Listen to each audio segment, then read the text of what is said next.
போகுதே. வாழ்க்கையின் வேர்களோ மிக ரகசியமானது.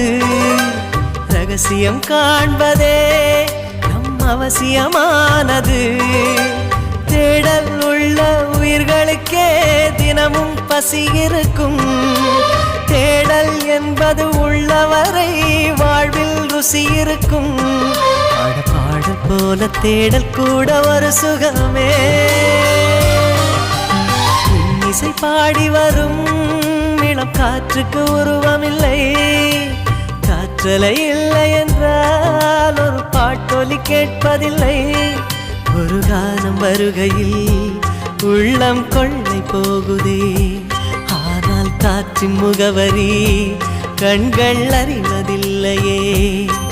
இந்த வாழ்க்கையே ஒரு தேடல் தான். அதை தேடி தேடி தேடும் மனது தொலைகிறதே.